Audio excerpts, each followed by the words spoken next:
करेंगे। मैं नाम अनाउंस करूंगी, सभी लोग खड़े होकर उनका स्वागत।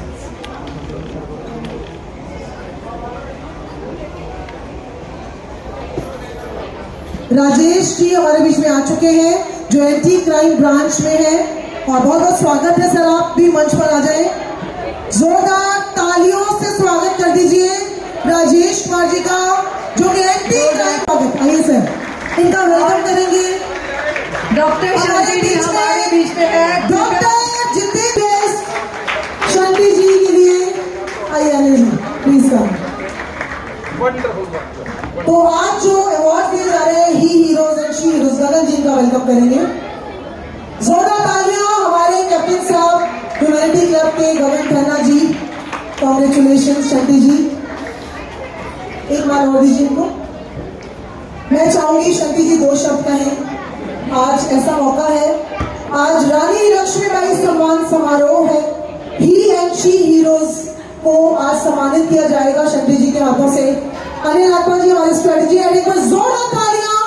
मेरे सबसे पहले मेंटर, आज मैं जो भी हूँ आज अनिल लाखपा जी की वजह से हूँ। मुझे बिजनेस सिखाया, एथिक्स सिखाए, रूल्स रेगुलेशन सिखाए, मुझे ऊपर से नीचे तक जो क्वालिटीज इन्होंने भरी है वो शायद, और 22 साल का रिश्ता एक मेंटर और एक चेले का, एक गुरु का। तो जोरदार तालियां अनिल लाखपा जी के लिए, जो हमारी कंपनी के स्ट्रेटेजी हेड भी है। आइए बेटा, प्लीज भाई साहब बेटा दिया करो, आशीर्वाद दो।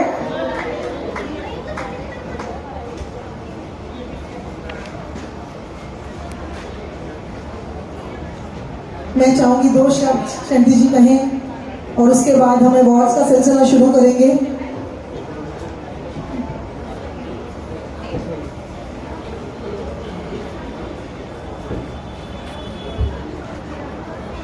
चलिए, मैं चाहूंगी शांति जी दो शब्द कहें, और सबको आज जो इनके अंदर इंस्पिरेशन थी, आज सभी को ये इंस्पिरेशन लेकर जानी है, क्योंकि चीफ गेस्ट बुलाने का मकसद यही होता है कि आप उनसे कुछ ग्रहण कर जाएं। जोरदार धमाकेदार परफॉर्मेंस वाली तालियां शांति जी के लिए, who made India proud।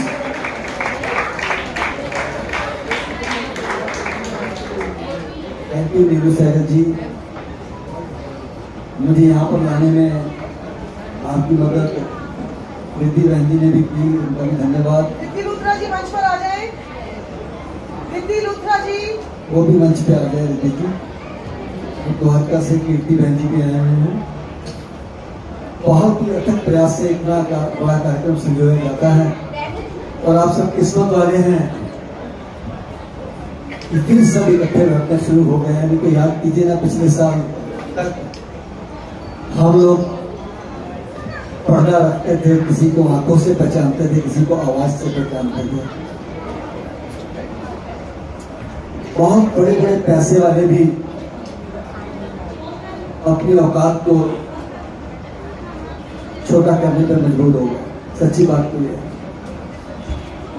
जो इंसान को इंसान नहीं समझते थे, गरीब को इंसान नहीं समझते थे, वो सब कमरों के अंदर बंद थे, और दरवाजे के नीचे से खाने की थाली आती थी। याद कीजिए उस समय, भूलना नहीं है उसको आपने। चाहे कितनी भी दिवाली मना लीजिएगा, जितने मर्जी फंक्शन कर लीजिएगा, ढोल नगाड़े, लेकिन उस बुरे समय को नहीं भूलना है आपने। जिस प्रकार हिंदुस्तान पाकिस्तान का पार्टीशन नहीं भूलता है, विभाजन का समय, आज भी किसी बुजुर्ग से बात करो ना, उसकी आंखों में पानी आ जाता है। जिस प्रकार भोपाल गैस कांड नहीं भूलते हैं, 84 का कत्लेआम नहीं भूलते हैं, उसी प्रकार कोविड कांड 200 साल तक तो लोगों को भूलेगा नहीं।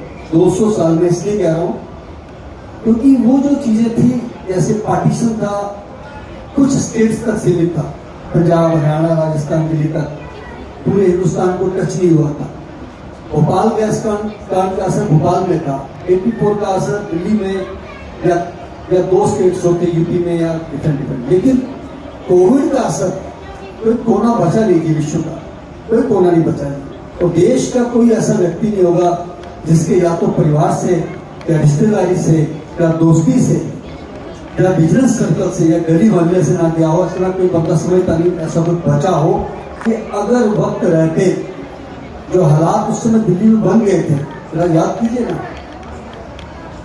अक्सर स्लोगन पढ़ते हैं दिल्ली में, जो बाहर से आते हैं बड़े मुकाबले में रहते हैं, अरे भाई साहब आपके दिल्ली में तो बिजली फ्री, पानी फ्री, फला फ्री। मैंने कहा सांस भरी नहीं मिली है लोगों को 500 वाला सिलेंडर 50,000 का नहीं मिला, याद है ना? 2,000 वाला इंजेक्शन 2 लाख का नहीं मिला, 1,000 वाली एम्बुलेंस 50,000 में नहीं मिली, और उसके बाद ना तो हॉस्पिटल मिला ना शमशान मिला। याद करिए उस भयानक समय को कैसे भूल सकते हैं आप? हॉस्पिटल में अगर किसी की डेथ हो गई, मेरे को याद है एक आंटी जी का फोन आया, शिवा का प्रिंसिपल कैम्ब्रिज स्कूल, शेट्टी जी मेरे पति DRDO हॉस्पिटल में है धौलाकुआ में, बेटे की डेथ हो गई है, 2 के बेटे की। उस बॉडी को उठा के गाड़ी में रखने के लिए बंदे नहीं मिल रहे हैं। मैंने कहा जी मैं एम्बुलेंस भेज देता हूँ। 1 घंटे बाद मेरे पास एम्बुलेंस में बॉडी लेके आ गई, अपने जवान बेटे की माँ साथ में आ रही है, माँ खुद कोविड में है, PP किट में। अब मैं जो बात उनसे सुनता हूँ वो मेरे लोग खड़े हो जाते हैं कि जिस एम्बुलेंस को धौलाकुआ से वो दिलशाद गार्डन लेके आए 30 किलोमीटर, 40,000 रुपया उसने लिया। तो यही बात खत्म नहीं हुई, तो लोग गिर रहे तो मैंने पकड़ लिया ना, इतने पैसे किसको दे रहे एम्बुलेंस वाले को। मैंने मेरी बात कराई एम्बुलेंस वाले से, तो ड्राइवर ने मालिक से बात करी। मैंने कहा मुझे जेल जाना है क्या? कहते क्यों? मैंने कहा 2,000 का काम नहीं है, तुम 40,000 रुपये ले रहे हो। कह रहे सारे ले रहे हैं दिल्ली में, तो ये बात उसने कही कि सारे ले रहे हैं दिल्ली में। तो जब मैंने उसको धमकाया तो 2-3 हज़ार रुपये फैसला हुआ। लेकिन एक बात और बोली उन्होंने कि बेटा ये तो एम्बुलेंस वाला था, जिस दिन लोगों ने डेड बॉडी को उठा के गाड़ी में रखा है, 10,000 तो मैं वहां भी देके आई हूँ, और बॉडी को रखने का। उस दिल्ली के अंदर जरा सोचिए क्या हालात बन गए थे।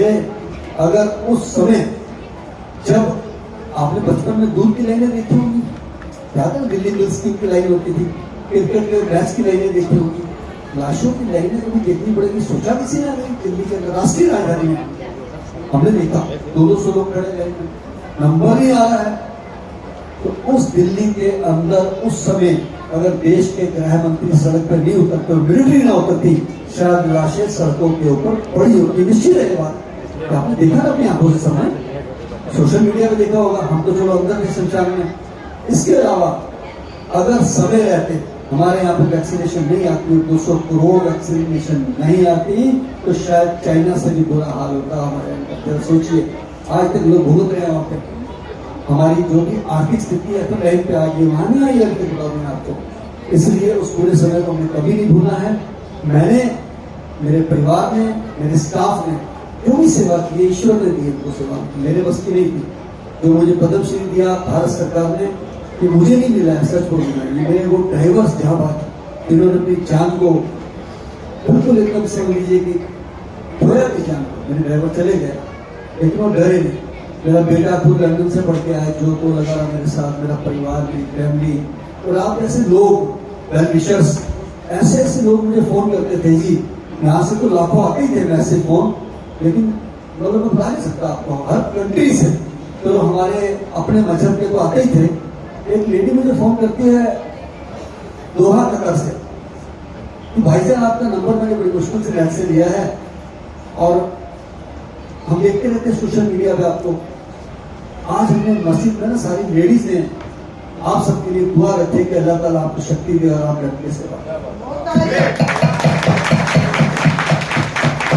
मैं हैरान रह गया कि बेचारी कहाँ बैठी है कतर में, और वहां बैठ के हमारे लिए दुआ कर रही है। तो मुझे आप वैष्णो देवी के जो मुख्य पंडित जी हैं मुझे खुद फोन कर रहे हैं कि शंकर जी आपके लिए हमने आज माता रानी का अरदास किया है। मुझे पटना शहर के अकाल तख्त के जत्थेदार साहब फोन कर रहे हैं, हेड ग्रंथी साहब, कि हमने यहाँ पे अरदास करनी शुरू कर दी, रोज अरदास कर रहे हैं। बंगला साहब गुरुद्वारे में अरदास होती थी, उससे शक्ति मिलती थी, एक स्पिरिट मिलती थी मेरे को, मेरे परिवार को, मेरे वॉरियर्स को। और देश की कोई सेलिब्रिटी बचे नहीं होंगे। अक्षय कुमार जी मुझे फोन करके कह रहे हैं शक्ति जी मैंने कुछ करना चाहना था देश से। मैंने कहा अच्छा ठीक है, आप एक एम्बुलेंस भेज दो। उन्होंने 2 भेज दी एम्बुलेंस, सलमान खान, ये वो जितने भी थे इंडस्ट्री के लोग, और उसके अलावा अनुपम खेर जी ने मुझे बहुत सहयोग किया हर तरीके से। ऐसे ऐसे लोग, और वो दिन को भूलता नहीं हूँ। 26 अप्रैल रात को 2:30 बजे जब मुझे फोन आता है और कहते हैं कि बात कर लीजिए, प्राइम मिनिस्टर हाउस से फोन है, तो उससे पहले हर मंत्री का फोन आ चुका था ये कहने के लिए कि शंकर जी संस्कार जल्दी करा दें। मैंने ये भी सिफारिश हो, लेकिन जो फोन वो मुझे आया उसने मुझे स्तब्ध कर दिया और मैं कांपने लगा। और मैं सोचा कि यार ईश्वर ने पता नहीं कहाँ पहुँचा दिया, कैसे कैसे। वो फोर्ट में मुझे यही कहा गया 2 मिनट के अंदर कि शंटी जी आपको हम टीवी पे देख रहे हैं, सारा देश आपको देख रहा है, आप इसी तरीके से मेहनत करते रहिए, सेवा करते रहिए, सारा देश आपके साथ खड़ा है। जय हिंद। और वो फोन था नरेंद्र मोदी प्रधानमंत्री जी का।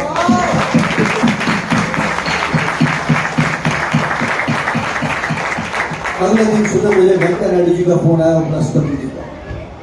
मैं बता नहीं सकता, अनुराग ठाकुर जी का फोन आया। ऐसे ऐसे लोग देश के हमारी जो वित्त मंत्री है सीतारमण जी, उनकी हिंदी भी स्पष्ट नहीं थी, लेकिन ऐसे किसी प्रकार में वेंकैया नायडू जी उनकी हिंदी अच्छी नहीं थी, साउथ इंडियन है। उन्होंने जो अल्फाज के उन्होंने भूलते नहीं है कि शंटी जी हम आपको टीवी में देख रहा है, हम सुनता था बचपन से कि आपका जो कम्युनिटी का लोग है ये बहुत रणबांकुरों की तरह लगता है। और मुझे वो गुरु गोविंद सिंह जी का बात याद आता है, 1.25 लाख से 1 लगाऊं तब ये गोविंद सिंह नाम कहाऊं। और आज हम सिखों को इंडिया में देख रहा है, जो कोविड में सेवा कर रहा है।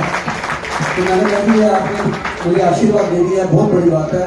ये हमारी कम्युनिटी को गुरु गोविंद सिंह जी ने बख्शिश करी हुई है, इसीलिए शायद हम लगे। और हमसे जब मैं शमशान में सेवा करता था, मुझे डराने वाले भूत भी आते थे कि शंटी जी आप मौत से खेल रहे हैं। तो मेरा एक ही जवाब होता था कि एज ए फौजी की तरह हम काम कर रहे हैं 25 साल से, और अब देश के ऊपर इतना बुरा समय आया है, और लड़ाई लगने पे फौजी घर में रह के मर जाए तो शहीद नहीं कहलाता। मौत आनी है तो आपको शमशान के अंदर आए, हम घर बैठने वाले नहीं हैं, यही सेवा करेंगे, यही रहेंगे। और एक ही बात, एक ही शब्द बोलते रहते थे कि देश शिवा पर मोए कहे, शुभ कर्मन ते कभो न करो, न डरो न सोचो जय डरो, निश्चय कर अपनी जीत करो। और जीत हुई, कोरोना को मारा।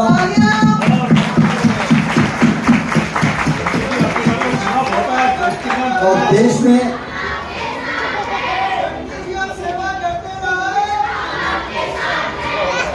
Thank you. आपके साथ पूरी WBTR की टीम है। आपको कभी भी कहीं भी दिल्ली के, इंडिया के किसी भी कोने में जरूरत हो, हमारे कोरोना वॉरियर्स आपके साथ हैं। शहीद भगत सिंह सेवा दल, सभी लोग ज्वाइन करें और आप इनकी आर्मी बढ़ाएं। देखिए, एक बात जो कहूंगा आपको मैं कि कोविड में कई लोगों ने तो जीवन ही बदल दिया, कई तो संत बन गए, कई डकैत भी बन गए। सच्ची बता रहा हूँ। जहाँ हमारी बहनों ने लंगर लगाया, जहाँ हमारे मंदिरों में, गुरुद्वारों में जगह जगह पे जाके लंगर बांटे गए, दवाइयाँ बांटी गई, ऑक्सीजन बांटी गई, इवन हमारे शमशान घाट में लकड़ी का लंगर लगा दिया गया। वहीं एक दूसरा तबका भी तो तैयार हो गया, उन्होंने 25-25 लाख रुपए के बिल बनाए हॉस्पिटलों के। वो कौन थे? जरा सोचिए, ऑक्सीजन ब्लैक करने वाले कौन लोग थे? सिलेंडर ब्लैक करने वाले कौन लोग थे? याद करिए ना, इंजेक्शन ब्लैक करने वाले कौन लोग थे? इसलिए आज मुझे परमात्मा ने मौका दिया है और मुझे भारत सरकार ने नेशनल ह्यूमन राइट्स कमीशन में भेजा। तालियां, जोरदार तालियां, बहुत बहुत मुबारक सर जी को।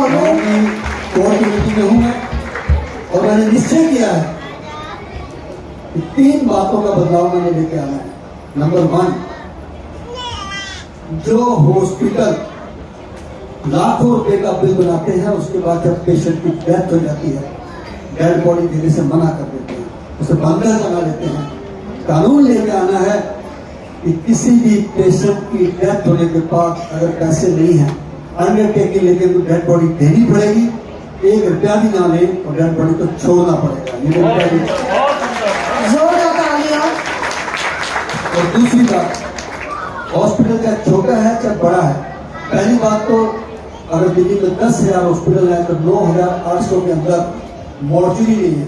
मॉर्चुरी उसको कहते हैं जिसमें डेड बॉडी रखते हैं। हॉस्पिटल बना लिए, लाखों रुपए के बिल लेते हैं, रात के 3 बजे डेथ हो जाए तो बोले क्या बोलेंगे, आप एम्बुलेंस की होगी, बॉडी ले जाओगी। अरे जिस छोटे घर में कहाँ जगह होती है, कोई 4थे मंजिल पर रह रहा है, कोई 5वें पर रह रहा है, आप हॉस्पिटल में क्यों रखेंगे बॉडी को? तो उनको बॉडी रखनी ही पड़ेगी, कंपल्सरी होगा। हॉस्पिटल को परमिट तभी मिले जब उसके अंदर मॉर्चरी हो, तो उसको परमिट दे। बहुत बड़ी आपके जैसी शख्सियत उस डिपार्टमेंट में पहुंच गई, अपने आप करप्शन दूर हो जाए। हॉस्पिटल चाहे प्राइवेट हो चाहे गवर्नमेंट हो, अगर हम बच्ची जिस प्रकार आप एम्बुलेंस भेजते हैं पहले लेने के लिए, आपको डेड बॉडी इंटीग्रिटी के साथ, इज्जत के साथ घर छोड़नी पड़ेगी विदाउट एनी मनी। ये कंपल्सरी होना चाहिए हमारे देश के अंदर, और ये बात होनी चाहिए। और सबसे आखिरी मेरा एक विचार है मेरे मन के उद्गार है। आप सबने कई दिन पहले देखा होगा, 20 दिन पहले एक व्यक्ति 37,500 रुपए में दाह संस्कार कर रहे हैं लोगों को। 37,500 रुपए। यार हमारे देश में 50,000 में तो हाथ भी नहीं लगाते लोग बच्ची के। अक्सर लोग हमारे पास आते हैं कि शेट्टी जी एक 2 साड़ियां दे दो यार बच्ची की शादी करने, एक घी का टीम दे दो। और उस मुल्क के अंदर हमारे आपस में जहाँ भाईचारे में रहते हैं, आप 37,500 रुपया लाश को जलाने का मांगते हैं। तो मैं इस बात का ऐलान करता हूँ, वो तो मैंने अपनी तरफ से कर दिया कि पूरे देश में कहीं भी कोई भी डेड बॉडी इसको कोई जलाने वाला ना हो। आप शहीद भगत सिंह से रिपोर्ट दीजिए, हम जलाएंगे।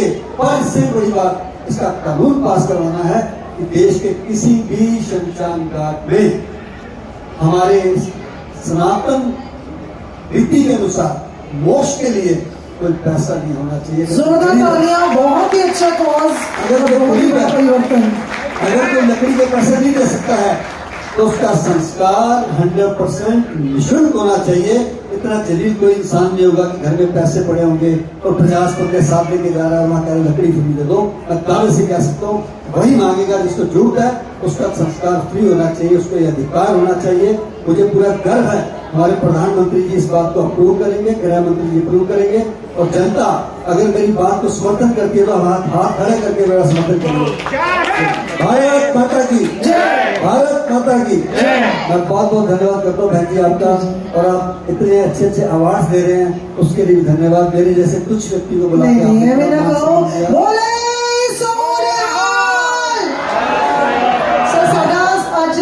पवित्र हो गया। थोड़े वर्गी शख्सियत और लेजेंड नाल मिलके रैली मैं चाहती हूँ कि सभी व्यक्ति आज इनसे ये एक सीख लेकर जाए कि समाज और देश के लिए करना है कुछ तो ऐसा। राष्ट्रीय अध्यक्ष इनके लिए बुके और माला ले आइए। जोरदार जोरदार तालियां।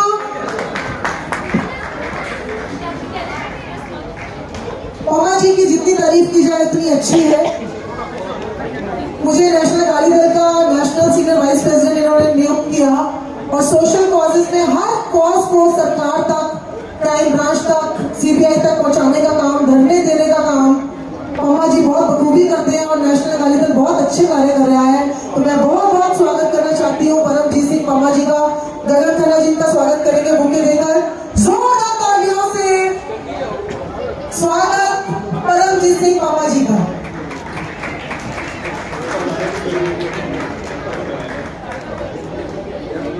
देश की आवाज पौमा जी के साथ, तो कोई भी मुद्दा हो। ऐसे ही खबरें देखने के लिए लाइक करें, सब्सक्राइब करें। धन्यवाद दोस्तों, जय हिंद।